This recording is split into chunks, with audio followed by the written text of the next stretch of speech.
And we're back at the International Franchise Association with my marketing guru friend, Chantel Soumis. She is a fractional CMO. Up next, lead flow is tanking with these traditional digital marketing methods, right? So wait a second. I have to tell the audience this because this is my favorite thing. AI agents to answer and route calls, because that could seriously damage your brand. This episode sponsored by SEO Samba. Empower your franchise with predictable results and AI-driven marketing. Fractional. Yes. Sounds broken. No, it's actually very, very, very working well. Well, good. I want to make sure it doesn't hurt. No. What is going on in marketing these days? Talk about AI and how that's affecting. In fact, I saw you do a presentation at an event I was in recently, talking all about building a personal brand with AI and all the things you should be doing and shouldn't be doing with AI. How does that all fit today? You know, it's the Wild West. It's the Wild West in terms of using AI and implementing AI into your systems, but it's also the Wild West again in digital marketing, because it's changing everything we've ever known about digital marketing. Our Google ads, Meta ads, everything is impacted right now by AI. You're seeing click-through rates decrease substantially. Lead flow is tanking with these traditional digital marketing methods, right? The new age digital marketing methods. So we're actually trying to really build and double down on what are we going to feed the LLMs with our marketing strategy? What kind of content do we need to feed it so that we show up in those systems? So that's one thing from the digital marketing side, but from the training side, I feel like people are starting to reach that edge of burnout with training systems, right? Like you're training for any kind of AI, and we're starting to lose the focus on the human first, which is what franchising is, right? We are franchising, us humans, doing business with other humans. So we're at that crossroads now. It's 2026, right? Where we need to figure out the human side, the empathy, keeping that in the mix, keeping people available to answer the phone when it rings so that we're not always relying on these automations or these AI agents to answer and route calls, because that could seriously damage your brand. I love all this, and I do know that people today are talking so much about AI and they don't even know why. I heard this the other day. Someone says, yeah, I need some AI to fix this in my business. Number one, at least you've identified something that needs to be fixed, because a lot of people are just in general saying, I need AI, I need more AI, and they don't even know what they need. Yeah. But is it harder to build trust? Because today it seems like you don't even know if you're talking to a bot, an AI agent sometimes if you're in a hurry. I know Walgreens, I'm talking to definitely a computer because it sounds awful. Representative. Damn it, I need a representative. What a human. Yes, exactly. That trust can be broken so quickly. And that's the challenge with a first impression, right? When you're building your brand as a franchisor and at the local level as a franchisee, you have to start on that foundation of building trust, because as soon as it's broken, it's gone, it's vanished, it's out the window, and that reputation can go kaput. So give me some of the best practices today, because in your role with Stay in Your Lane, and you're working with multiple different franchisors, you don't have to name names. Maybe you can name an industry if it's home services or a restaurant. What are some of the things you've said, man, this is really working? Ooh, the human side of things, right? Training before adoption, right? You can't use an AI tool or automate before you train your entire infrastructure on the tools itself. So one, they build the confidence in themselves so they can utilize it in a smart category, I suppose. Or you also have to build that trust and that foundation with your whole enterprise. Every department that works interchangeably, your omni-channel presence, we want to make sure that everybody's speaking the same language and has that trust in each other, but also in the systems. Because you're not going to be able to trust the systems unless you trust the team that you're working with. So if somebody's having a problem, let's say a brand comes to you, and I'll make this up, but I'm sure it happens. A brand comes to you, a franchisor comes to you, we're in home services, we're in HVAC. The phones aren't ringing enough, Chantel. What do we do? How do we make the phones ring more? Do you look at their keywords that they're looking for on Google? Do you look at what they're buying in meta ads and things like that? Or are you looking at their operations first, saying, do you have people actually answering the phones? Do you have, I hope you don't have AI there yet. We're trying to build trust here. You're a young brand, for example. But what is it that you look at? What do you audit before you have them start spending a lot of money? Yes, great question. So from the seat of a CMO, I stay in my lane, right? Stay in your lane is the company. But I really do stay in my lane from the marketing operations side. So what I do is I love to go on a listening tour first. So I'm listening to all of our local owners and seeing what their systems and their processes are. So wait a second. Right. I have to tell the audience this because this is my favorite thing. You're actually talking to existing franchisees. Always. And you're having kind of a town hall type meeting to understand what's individually, going on? One-on-one. That way they feel, and sometimes this is an on-site visit, right? So if it's an HVAC company, I want to go to the house visits. I want to see how they're interacting with customers. If they're picking up their phone while they're giving a consultation, that's kind of a red flag, right? We want to have our full attention on these folks because the marketing process isn't just your digital ads and lead generation. It's being a word of mouth customer at the end of the day too. Is this customer going to feel valued and appreciated and seen and cared for? But so I will go on this tour and I will take notes on how things are operating at the macro level for each local franchisee or local owner, their team operations as well, the feedback that their members are giving them, but also really understanding their market profile. So who are these franchisees and then who are their customers? Because if we aren't building our target market audience to a T of who we're trying to target, all of our marketing ad spend and our dollars are going to go through the cracks, right? Lost money. That's lost profitability. We're shooting ourselves in the foot. So I start there and then I start to rebuild the budget. I start to think about, okay, how much money do we have to work with here to make those phones ring? But if we're not targeting the right people ultimately, the rings they don't even make sense. We don't even need them, right? They're just a waste of time. So we have to start with understanding who we're targeting and who we want to call us to build the systems. I love this. And what I wanted to mention before is myself. I used to help a lot of restaurant brands. And I had franchisees complain to me that marketing isn't working in this particular restaurant brand, which it's the number one thing that franchisees complain about. The marketing sucks.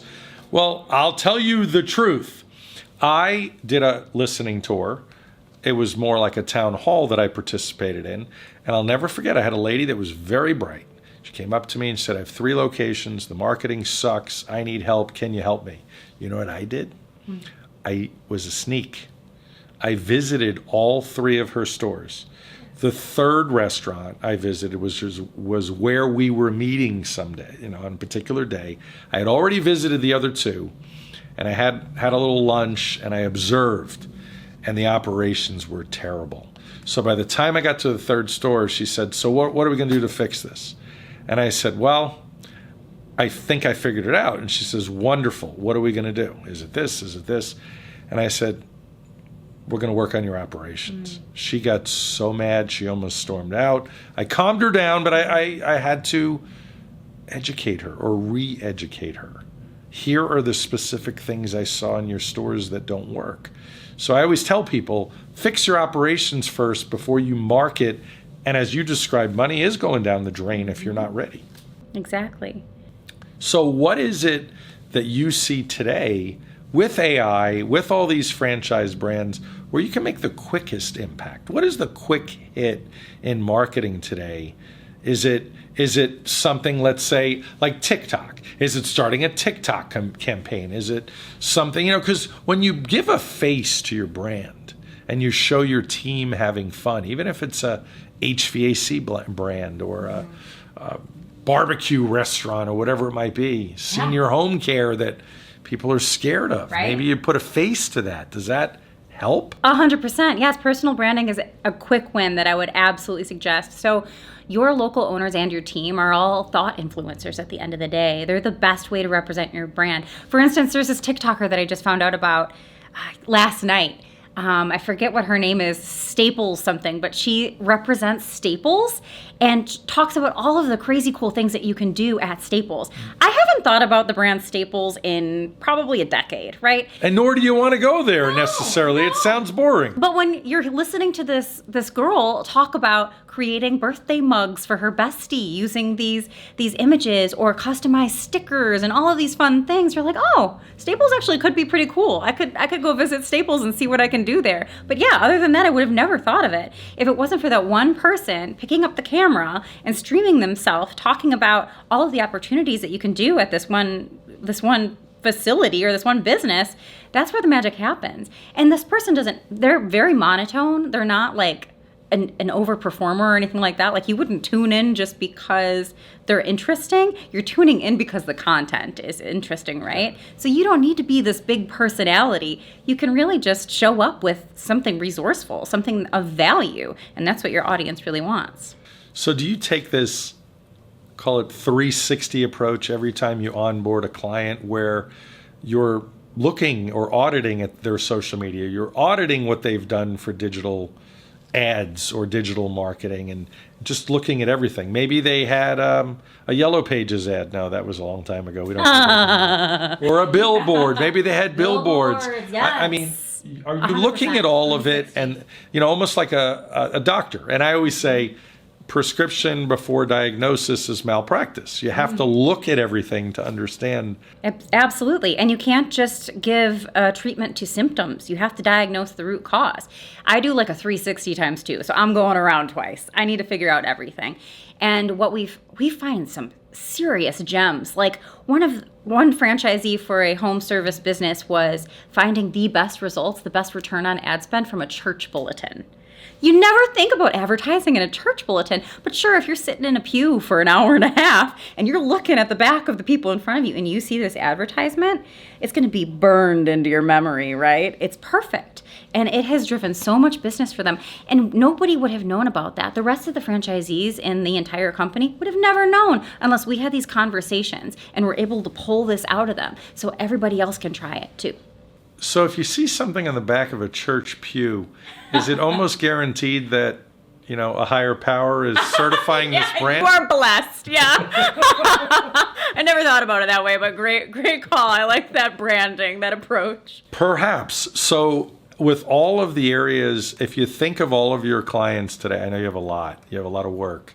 What are those give me another one of those nuggets of interesting things that you never thought would actually move the needle. Because today, other than jumping on all the obvious social media trends and wanting to stand out, because there's a ton of brands that have no presence on TikTok and no presence on Instagram. And what do they say to me? And I love marketing. They say, "Oh, I wouldn't get any business there." I said, "Bull Loney, you're not. You will definitely have an opportunity to make your mark, whether you're selling shoes or selling church pews." Yeah. I love the grassroots guerrilla marketing campaigns, right? Because again, we're talking about human first marketing. We're not talking about automating things and throwing more money at digital ads. I love using AI today to actually pull out what's happening in each specific zip code, right? So what kind of community events are they hosting? What kind of HOA programs do they have that maybe this company should be ingrained into for referral marketing? What kind of parades can we have afloat in and throw out candy and create content and then repurpose that and then write an article and pitch that to the media and all of these other things that we can make this omni-channel presence. But I think the root is really getting back at that human effort, really getting your skin in the game and making sure you are shaking hands with your community members, because these are your consumers, these are your buyers. So does this also start with like donations, either donating time or money or food or gift cards to a charity of your choice, doing a walkathon with them? Absolutely. You think about your own values, your company's values. What are your values that you stand for and you commit to representing every single day in your brand? And then figuring out how you can tie that locally. You can make those suggestions using AI tools as well. What kind of local organizations do they have that would mirror what we do at the corporate level? What do you love about franchising? I love that they are all small business owners, right? So you are buying into a system that is proven, right? You don't need to test anymore. You don't need to bring up a whole new brand design or try different marketing areas. You're using something that has worked for other people, and that's beautiful. It feels like it's a way to elevate really excited business owners or entrepreneurs that are too scared to start their own thing. So they're buying into a brand that they can trust. But that's where we come all the way back to what we talked about at the beginning, where trust is so important. We need to keep that front and center in every single conversation, in every single system, in every town hall or meeting. It all revolves around trust.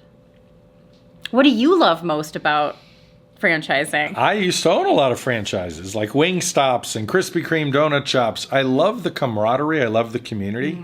Did you ever see the show? I think it was on Netflix. It was called something about Blue Zones. It was people that lived to 100 years. Yeah. On average, 100 years old or older, centurions. And they called them Blue Zones. These Blue Zones where there was clusters of these people, more than any other cities in America. And Okinawa was one of them. There was one place, Loma Linda, California, was also one of those areas.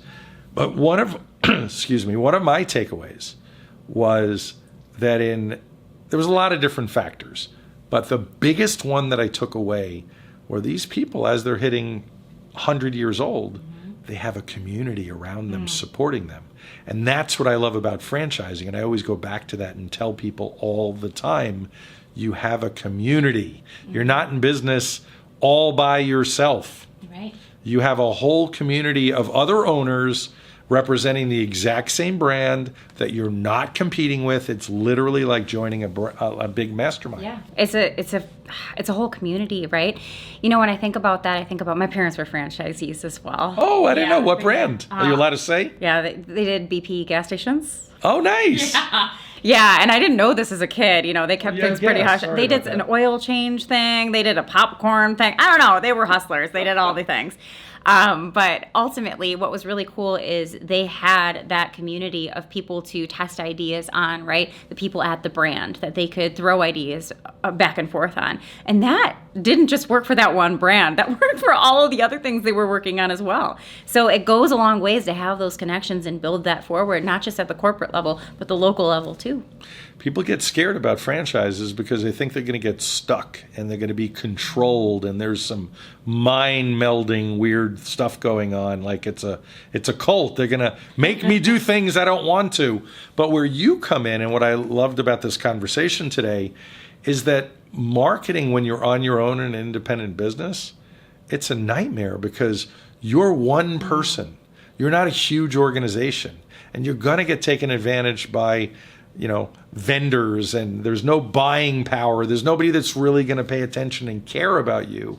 And that's why I love the purchasing efforts, if you will, of franchising, where they have great vendors, that you can help. And tell me that, finally, how do you help on the vendor side with making sure it's the right vendor for all of their marketing efforts? Is it you, the agency, or you have another? Yeah. If I had a penny for every time a franchisor and a franchisee told me that they had been scorned by a vendor, especially in marketing, never.